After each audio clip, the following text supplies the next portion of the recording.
We were discussing about the coenzymes. Coenzymes हमने कहा enzymes के साथ मॉलिक्यूल्स, यानी कि जब कोफैक्टर लूजली बाउंड होता है, कोफैक्टर एडिशनल कंपोनेंट्स होते हैं, जब कोफैक्टर लूजली बाउंड होता है तो हम उसे कहते हैं कि वो कोएंजाइम है। कोएंजाइम बेसिकली क्या करता है, ट्रांसपोर्ट करता है। अब एक एंजाइम के साथ एक सबस्ट्रेट अटैच है, ये एंजाइम है, इसके साथ सबस्ट्रेट अटैच है, ठीक है। ये सबस्ट्रेट किसी स्पेसिफिक प्रोडक्ट में कन्वर्ट हो गया, सपोज अब ये किसी प्रोडक्ट में कन्वर्ट हो गया। अब जो प्रोडक्ट बना है, फॉर सपोज इस प्रोडक्ट ने फर्दर ब्रेक डाउन करनी है, फर्दर किसी और प्रोडक्ट में चेंज होना है, तो आपके जो एंजाइम में कोएंजाइम होता है वो इसे ट्रांसपोर्ट करवाता है, इस एंजाइम से रिमूव करवा कर दूसरे एंजाइम्स तक ट्रांसपोर्ट करवाता है, किसी दूसरे एंजाइम तक इस प्रोडक्ट को, जो ये प्रोडक्ट बना है पहले सबस्ट्रेट से, उसको ट्रांसपोर्ट करवाता है किसी दूसरे एंजाइम तक। ऐसे तो नहीं होता कि एक ही दफा में रिएक्शन कंप्लीट हो जाए, रिएक्शन बहुत सारे स्टेप से गुजर कर कंप्लीट होता है, तो हर स्टेप में हो सकता है डिफरेंट एंजाइम चाहिए हो। पहले आप एक मॉलिक्यूल जैसे लिपिड को तोड़ रहे हैं तो लिपिड से फैटी एसिड और ग्लिसरॉल बना रहे हैं, ग्लिसरॉल, तो अब आप चाहते हैं कि फैटी एसिड को भी तोड़ लें, फर्दर इसकी ब्रेक डाउन करवा दें, तो उसकी फैटी एसिड की ब्रेक डाउन के लिए फिर आपको कोई और एंजाइम चाहिए होगा। तो वो जो प्रोडक्ट बन रहा है, किसी ब्रेकडाउन से, किसी सबस्ट्रेट के चेंज होने से जो प्रोडक्ट फॉर्म होता है, उस प्रोडक्ट ने फर्दर ब्रेकडाउन करनी है तो वो किसी और एंजाइम से जाकर अटैच होगा, तो कोएंजाइम ट्रांसपोर्ट करवाते हैं। बहुत सारे विटामिन जैसे कि राइबोफ्लेविन है, थायोमाइन, फॉलिक एसिड वगैरह हैं, डिफरेंट विटामिन जो हैं वो एज अ कोएंजाइम वर्क करते हैं। राइबोफ्लेविन, थायोमाइन, फॉलिक एसिड, ये विटामिन हैं और ये एज अ कोएंजाइम काम करते हैं, एज अ कोएंजाइम। एंजाइम के साथ ये विटामिन अटैच होकर ट्रांसपोर्टेशन करवाते हैं, जो सबस्ट्रेट का प्रोडक्ट बना है उस प्रोडक्ट को, उस केमिकल ग्रुप को अप मूव करवाते हैं एक एंजाइम से दूसरे एंजाइम में।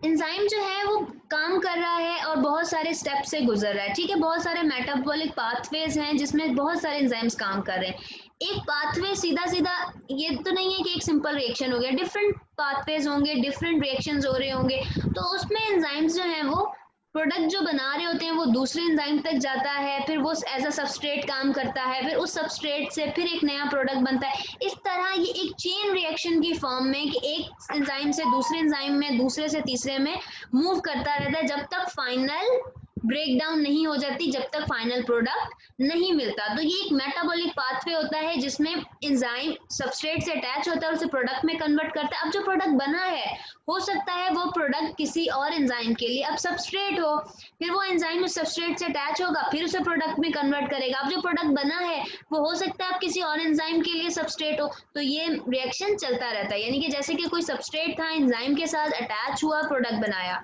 अब जो ये प्रोडक्ट बना है हो सकता है अब ये किसी और एंजाइम के लिए सबस्ट्रेट हो, तो वही एंजाइम के साथ अटैच हो जाएगा और ये इस एंजाइम के लिए अब ये प्रोडक्ट बेसिकली सबस्ट्रेट है, तो अब ये मिलकर फिर से प्रोडक्ट बना लेंगे। अब जो प्रोडक्ट बना है वो हो सकता है अब किसी और एंजाइम के लिए सबस्ट्रेट हो, तो ये एज अ सबस्ट्रेट बिहेव करेगा इस एंजाइम के लिए। तो जब तक आपको फाइनल प्रोडक्ट नहीं मिलता, ये इसी तरह enzyme to enzyme molecule transport होते रहते हैं और चेंज होते रहते हैं।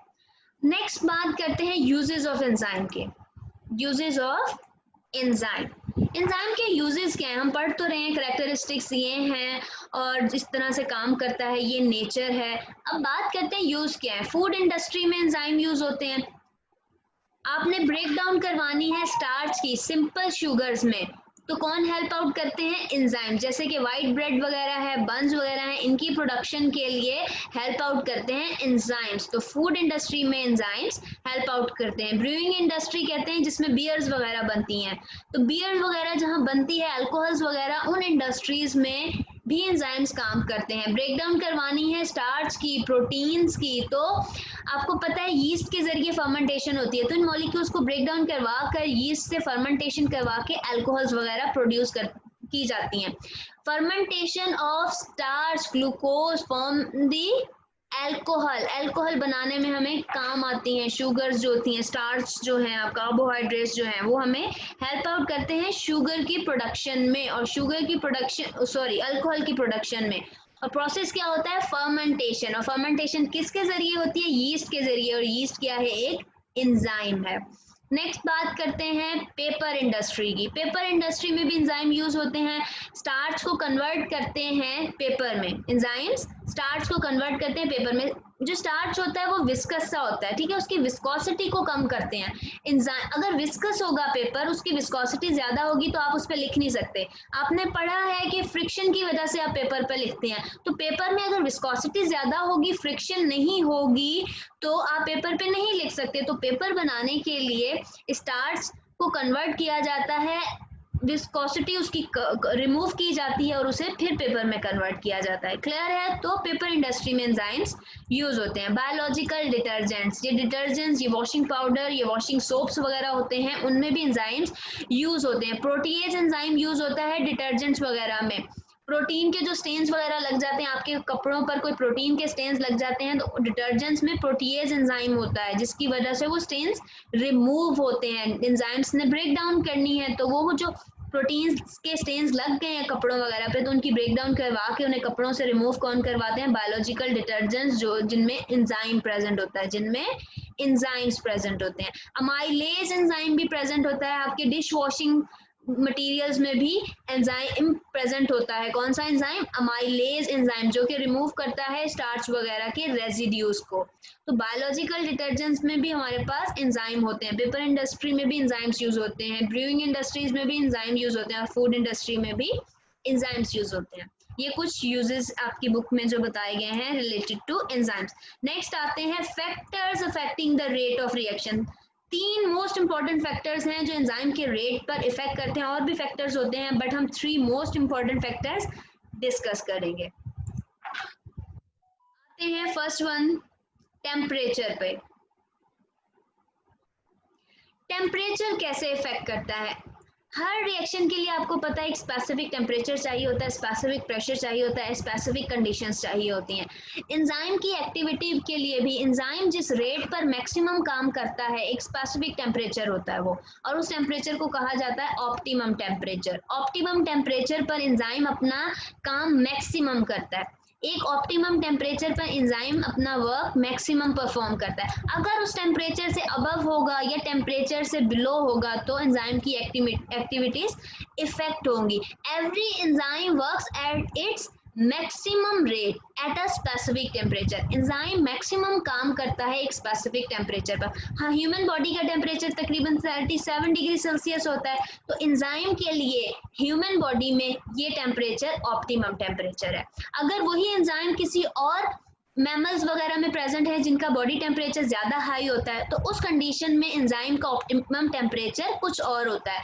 तो एंजाइम जिस बॉडी में होता है, जहाँ होता है, उसके लिहाज से स्पेसिफिक एंजाइम का स्पेसिफिक ऑप्टिमम टेम्परेचर होता है, वो उस स्पेसिफिक टेम्परेचर पर काम करता है। अगर टेम्परेचर कम या ज़्यादा होगा, उसकी लिमिट चेंज होगी, तो एंजाइम की एक्टिविटी इफेक्ट होगी, एंजाइम अपनी एक्टिविटीज नहीं कर सकेगा। फॉर सपोज ऑप्टिमम टेम्परेचर है 37 पर एंजाइम बहुत अच्छे से काम कर रहा है। ये देखिए ग्राफ में कि मैक्सिमम काम किया, जैसे ही टेम्परेचर 37 से इंक्रीज हुआ, एंजाइम टूटना शुरू हो जाएगा, डीनेचर हो जाएगा, डीनेचुरेशन स्टार्ट हो जाएगी एंजाइम की।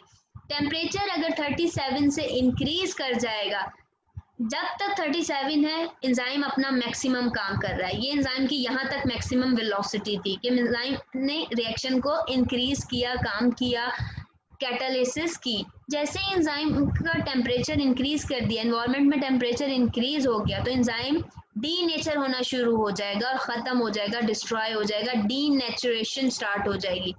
अब टेम्परेचर बढ़ता है, हीट ऐड होगी ना, टेम्परेचर की इंक्रीज करने से हीट ऐड हो जाएगी, हीट के ऐड होने से काइनेटिक एनर्जी इंक्रीज होगी, काइनेटिक एनर्जी इंक्रीज होगी तो रिएक्शन एसिलरेट होगा, रिएक्शन एसिलरेट होगा। हीट ऐड हो रही है, काइनेटिक एनर्जी इंक्रीज हो रही है, क्लियर, एसिलरेट हो रहा है reaction till the optimum temperature, till the optimum temperature. ये ऑप्टिमम टेम्परेचर तक होगा, काइनेटिक एनर्जी इंक्रीज हो रही है, रिएक्शन एसिलरेट हो रहा है। जैसे ही टेम्परेचर ऑप्टिमम टेम्परेचर से इंक्रीज कर जाएगा तो हीट ज्यादा से ज्यादा ऐड हो जाएगी, जरूरत से ज्यादा जब हीट ऐड हो जाएगी तो वाइब्रेशन बढ़ जाएगी। किस में वाइब्रेशन बढ़ जाएगी? एटम्स में। एंजाइम्स प्रोटीन से बने हुए हैं और प्रोटीन्स में एलिमेंट्स हैं और एलिमेंट्स किससे बने होते हैं? एटम से। तो एंजाइम के जो एटम्स हैं उनमें वाइब्रेशंस इंक्रीज हो जाएंगी, वाइब्रेट करना शुरू कर देंगे। जब वाइब्रेशन बहुत ज्यादा इंक्रीज हो जाएगी तो वो टूटना शुरू हो जाएंगे, उनकी ब्रेकडाउन शुरू हो जाएगी। एंजाइम्स ग्लोबुलर प्रोटीन्स होती हैं, ग्लोब की फॉर्म में होती हैं, 3 डायमेंशनल स्ट्रक्चर होता है। एंजाइम्स ग्लोबुलर फॉर्म में होती हैं, एंजाइम्स ग्लोबुलर प्रोटीन्स हैं। तो ग्लोबुलर उनका स्ट्रक्चर, जब वाइब्रेशन स्टार्ट होगी एटम में तो वो अपनी शेप लूज कर देंगे, अपना स्ट्रक्चर लूज कर देंगे और किसी और शेप में कन्वर्ट हो जाएंगे, डीनेचर हो जाएंगे। इस प्रोसेस को क्या कहते हैं? Denaturation. Denaturation Denaturation is a process in which vibration in atoms of enzyme increase and structure of enzyme is denatured. ये तो हमने बात की टेम्परेचर की। डीनेचुरेशन हो जाती है टेम्परेचर के इंक्रीज करने से। एक ऑप्टिमम टेम्परेचर तक एंजाइम काम करता है और वो ऑप्टिमम टेम्परेचर ह्यूमन बॉडी में होता है 37 डिग्री सेल्सियस और रेंज क्या होती है? 25 degree Celsius to 40 degree Celsius. ये एंजाइम के काम करने की रेंज है। इस रेंज के अंदर मोस्ट ऑफ द एंजाइम इस रेंज में काम करते हैं, ठीक है। इस रेंज से कम या ज्यादा होगा तो उन पर इफेक्ट होगा, डीनेचर होंगे।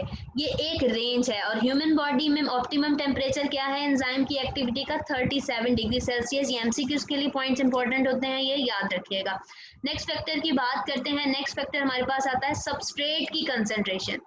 सबस्ट्रेट भी लेते हैं ना एंजाइम, तो सबस्ट्रेट के साथ अटैच होगा और रिएक्शन करेगा। सबस्ट्रेट नहीं है तो एंजाइम की एक्टिविटीज नहीं है, एंजाइम का क्या काम? कुछ भी नहीं।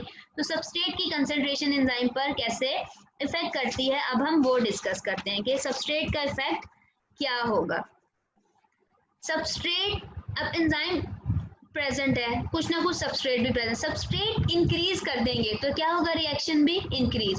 सबस्ट्रेट की कंसेंट्रेशन इंक्रीज कर दी तो रिएक्शन भी इंक्रीज होगा, तो रिएक्शन भी इंक्रीज होगा। ऐसा ही है। अब ऐसा है कि फॉर सपोज आपके पास 10 ग्राम्स एंजाइम है और अगर 10 ग्राम्स ये सबस्ट्रेट है तो रिएक्शन हो रहा है, ठीक है, नॉर्मल कंडीशन में हो रहा है। अगर 10 ग्राम्स एंजाइम है और फॉर सपोज 12 ग्राम्स सबस्ट्रेट है तो एंजाइम का रिएक्शन फास्ट हो जाएगा, क्योंकि ज्यादा सबस्ट्रेट है तो एंजाइम को ढूंढना नहीं पड़ेगा, जल्दी जल्दी से साइड्स पे एंजाइम की साइड्स पे अटैच होंगे मॉलिक्यूल्स और रिएक्शन कर देंगे। ऐसा ही है, तो रिएक्शन का रेट इंक्रीज हो जाएगा। लेकिन अगर 10 ग्राम्स फॉर सपोर्ट एंजाइम है और 20 ग्राम्स है आपके पास सबस्ट्रेट, तो 20 ग्राम्स, ओनली 20 ग्राम सबस्ट्रेट ही रिएक्ट करेगा 10 ग्राम ही रिएक्ट करेगा 10 ग्राम्स एंजाइम से। उसके बाद जो बाकी 10 बच जाएगा वो तो किसी यूज का नहीं, क्योंकि इस 10 ग्राम के लिए अब कोई भी एंजाइम अवेलेबल नहीं है, क्योंकि जितना भी एंजाइम अवेलेबल था उसने उसके मुताबिक सबस्ट्रेट के साथ रिएक्शन कर लिया है। अब इसके लिए तो कुछ नहीं अवेलेबल, तो रिएक्शन लीनियर हो जाएगा, रुक जाएगा, मतलब और नहीं होगा, तो कोई इफेक्ट नहीं होगा। जब तक एंजाइम है, सबस्ट्रेट की ज्यादा कंसंट्रेशन है, जितना सबस्ट्रेट के साथ एंजाइम ने रिएक्ट करना है तेजी से करेगा, रिएक्शन फास्ट होगा। लेकिन कुछ टाइम के बाद कांस्टेंट हो जाएगा, रिएक्शन कांस्टेंट हो जाएगा, लीनियर हो जाएगा। ऐसा क्यों होगा? क्योंकि अब एंजाइम नहीं बचा। जब एंजाइम की और कंसंट्रेशन है ही नहीं प्रेजेंट तो रिएक्शन फर्दर नहीं हो सकता, तो रिएक्शन और नहीं करेगा। When the active sites of all enzymes are occupied, जब एक एंजाइम की सारी ऑक्यूपाइड साइड जो एक्टिव साइड्स हैं वो ऑक्यूपाई हो जाए, यहाँ पर भी सबस्ट्रेट लग गया, यहाँ भी लग गया, अगर यहाँ भी एक्टिव साइड है तो दूसरे एंजाइम पर भी एक्टिव साइड पर सबस्ट्रेट लग गया, तो जितनी भी एंजाइम्स हैं उनकी सारी की सारी एक्टिव साइट्स जब कवर हो जाएंगी, जब फिल अप हो जाएंगी, तब कोई भी साइट नहीं बचेगी सबस्ट्रेट के लिए। तो उस कंडीशन में कोई भी फ्री साइट नहीं है एक्टिव, अब कोई भी जगह नहीं बची। 10 ग्राम फॉर सपोज एंजाइम की कंसंट्रेशन है और वो कंप्लीटली कवर हो गई है, इतने अमाउंट का एंजाइम था, कवर कर लिया है, चाहे 10% कह लीजिए एंजाइम को, 10% उसकी कंसंट्रेशन है। आजकल हम केमिस्ट्री में कंसंट्रेशन यूनिट्स डिस्कस कर लेते, तो कह लिया 10% कंसंट्रेटेड एंजाइम है और 20% कह लिया हमने कि आपका जो है वो सबस्ट्रेट है। तो 10% कंसंट्रेशन के साथ मिल गया, मिक्सअप हो गया, रिएक्ट कर लिया, ज्वाइन हो गया।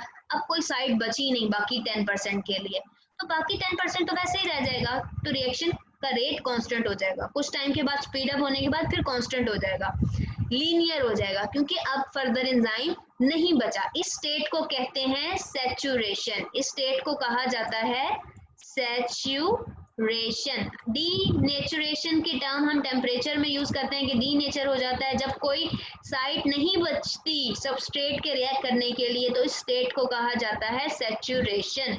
याद रखनी है ये टू टर्म्स, एक ऑप्टिमम टेम्परेचर की टर्म हमने टेम्परेचर के फैक्टर में डिस्कस की है और एक डीनेचुरेशन की, और सबस्ट्रेट के कंसंट्रेशन के फैक्टर में हमने डिस्कस किया है सैचुरेशन। सैचुरेशन वो पॉइंट है जिसमें भी कोई भी फ्री एक्टिव साइट नहीं बचती एंजाइम के ऊपर फर्दर सबस्ट्रेट के रिएक्ट करने के लिए। लास्ट आते हैं, आपका लास्ट कौन सा फैक्टर है जो इफेक्ट करता है, दैट इज पीएच। पीएच आपको पता है concentration of positive ion, negative logarithm of concentration of positive ion को हम उसकी पीएच करते हैं, minus log of concentration of positive ion, यही होती है पीएच। पीएच का यही फॉर्मूला है, पीएच माइनस लॉग होती है पॉजिटिव आयन, यानी पॉजिटिव आयंस की कंसंट्रेशन उस रिएक्शन में, उस एंजाइम में, उस मीडियम की पीएच होती है। क्लियर है, उस मीडियम की पीएच होती है minus log of H positive ion की कंसंट्रेशन, यानी कि पॉजिटिव आयंस की कितनी कंसंट्रेशन है वो उस मीडियम, उस रिएक्शन की पीएच होती है। पीएच पर भी डिपेंड करता है एंजाइम का कि एंजाइम ने कैसे वर्क करना है, पीएच पर भी एंजाइम डिपेंडेंट होते हैं। अगर पीएच हाई होगी, अगर पीएच लो होगी, जिस एंजाइम ने जिस स्पेसिफिक पीएच पे काम करना है उससे अगर पीएच हाई हो जाए या पीएच लो हो जाए तो एंजाइम की एक्टिविटी इफेक्ट कर देगी। आपको पता है पीएच स्केल होता है 0 to 7 और 7 to 14, ये पीएच का स्केल होता है। 0 to 7 तक एसिडिक होता है मीडियम, और 7 न्यूट्रल है। वाटर की पीएच 7 होती है तो वाटर न्यूट्रल है, ना एसिडिक होता है ना बेसिक होता है, और 7 to 14 बेसिक होता है। ये पीएच स्केल है। pH is basically the concentration of H positive ion, कि H पॉजिटिव आयन की कंसंट्रेशन कितनी ज्यादा है। जब एसिडिक होगा तो H पॉजिटिव आयन की कंसंट्रेशन बहुत ज्यादा होगी। As you know acidity is the number of protons in a solution, और जैसे जैसे बेसिक होगा तो H पॉजिटिव आयन की कंसंट्रेशन लो होगी। ये स्केल होता है 0 to 14 is a pH scale. 7 point neutral होता है, बीच में जो होता है। 7 से नीचे नीचे एसिडिक होते हैं सॉल्यूशंस, और 7 से अबव सॉल्यूशंस जो होते हैं वो बेसिक होते हैं। एंजाइम्स जो हैं वो स्पेसिफिक पीएच पर काम करते हैं, और हर एंजाइम की एक अलग पीएच होती है, एक अलग पीएच पर काम करता है। सारे एंजाइम्स एक ही पीएच पर काम नहीं करते। हाँ, एक रेंज की बात होती है कि most of the enzyme 6 to 7.5 pH पर काम करते हैं। जैसे हमने ऑप्टिमम टेम्परेचर की बात की थी 25 degree Celsius to 40 degree Celsius तक सारे एंजाइम्स काम करते हैं। इसी तरह एक पीएच होती है 6 to 7 और आई गेस 6 to 7.5 तक, ये इसके बीच में ये रेंज होती है। ज़्यादातर इसी पीएच पर एंजाइम्स काम करते हैं, लेकिन कुछ एंजाइम्स हैं जो इस पीएच से लोअर पीएच पर भी काम करते हैं और इस पीएच से हायर पीएच पर भी काम करते हैं। जैसे कि पेप्सिन है, पेप्सिन की बहुत लो पीएच होती है, तो पेप्सिन आपको पता है आपके स्टमक में रिलीज होता है और ब्रेक डाउन करवाता है फूड की, तो पेप्सिन आपके स्टमक में प्रेजेंट है। स्टमक में आपको पता है HCl भी रिलीज होता है, स्टमक में पेप्सिन एंड HCl रिलीज होते हैं और ब्रेक डाउन करते हैं। तो HCl तो एसिडिक है, तो HCl की वजह से पेप्सिन जो है वो एसिडिक पीएच में काम कर रहा है। तो पेप्सिन वो एंजाइम है जो लो पीएच पर काम करता है। लो पीएच का मतलब है ये 7 से नीचे नीचे 1 2 3 4 5 6, ठीक है, ये लो पीएच में। ट्रिप्सिन एक एंजाइम है जो स्मॉल इंटेस्टाइन में प्रेजेंट होता है। जो ये ट्रिप्सिन है, ये ट्रिप्सिन जो स्मॉल इंटेस्टाइन में प्रेजेंट है, ये काम करता है हाई पीएच पर। हाई पीएच यानी कि अल्कलाइन मीडियम। मैंने कहा 7 से नीचे नीचे एसिडिक मीडियम होता है, 7 से ऊपर बेसिक मीडियम होता है। तो ट्रिप्सिन वो एंजाइम है जो स्मॉल इंटेस्टाइन में ब्रेक डाउन करता है फूड की और एसिडिक मीडियम है, सॉरी बेसिक मीडियम है। बेसिक मीडियम को अल्कलाइन मीडियम भी कहा जाता है। बेस को अल्कली भी कहा जाता है, आपने पढ़ा होगा, बेस को अल्कली भी कहा जाता है। अल्कलाइन मीडियम में काम करता है कौन? ट्रिप्सिन। 8.8 पीएच। ट्रिप्सिन जिस पीएच पर काम करता है वो पीएच होती है 8.8। तो हर एंजाइम डिफरेंट पीएच पर काम कर रहा है, और जो रेंज हम बात कर रहे हैं वो 6 से 7 6 से लेकर 7.5 तक की पीएच पर मोस्ट ऑफ द एंजाइम काम करते हैं, लेकिन इससे नीचे भी काम करते हैं कुछ एंजाइम, जैसे कि पेप्सिन है वो लो पीएच पे काम करता है, आई गेस 2 पीएच होती है इसकी, और जो ट्रिप्सिन है वो हायर पीएच पर काम करता है, जैसे कि अल्कलाइन मीडियम में काम करता है। और अल्कलाइन मीडियम में ट्रिप्सिन कौन सी पीएच पे काम करता है, वो है 8.8, यानी कि बेसिक होती है नेचर। अब आप ये ग्राफ देखें, जब तक ऑप्टिमम पीएच थी एक एंजाइम की, फॉर सपोज ये ट्रिप्सिन है, पीएच हो गई 8.8, तब तक तो उसका रेट इंक्रीज कर रहा है, एंजाइम काम कर रहा है। जैसे ही पीएच ज्यादा होगी या कम होगी, एंजाइम टूटना शुरू हो जाएगा, एंजाइम अपना फंक्शन नहीं परफॉर्म करेगा, एंजाइम का रेट डिक्रीज हो जाएगा, एंजाइम काम नहीं करेगा। क्लियर है? ऊपर देखिए, जब सबस्ट्रेट का हम डिस्कस कर रहे थे, ये सबस्ट्रेट का ग्राफ है, जब तक सबस्ट्रेट प्रेजेंट था, फॉर सपोज मैंने कहा 10% सबस्ट्रेट सॉरी एंजाइम है और 20% सबस्ट्रेट है, तो 10% एंजाइम ने तेजी से काम किया 10% सबस्ट्रेट के साथ, बाकी जो 10% रह गया वो अब लीनियर है, क्योंकि उसके लिए अब कोई एक्टिव साइट नहीं प्रेजेंट, कोई भी एक्टिव साइट इस 10% के लिए सबस्ट्रेट के लिए अब नहीं मौजूद। तो ये प्रोसेस क्या कहलाता है, ये स्टेट क्या कहलाती है, saturation, saturation of active site, कि एंजाइम की सारी एक्टिव साइट्स कवर हो गई हैं 10% सबस्ट्रेट के साथ, बाकी का 10% वैसे ही रह गया। ठीक है, अब हम बात करते हैं, ये तो हमने बात की फैक्टर्स की, नेक्स्ट आ जाता है हमारे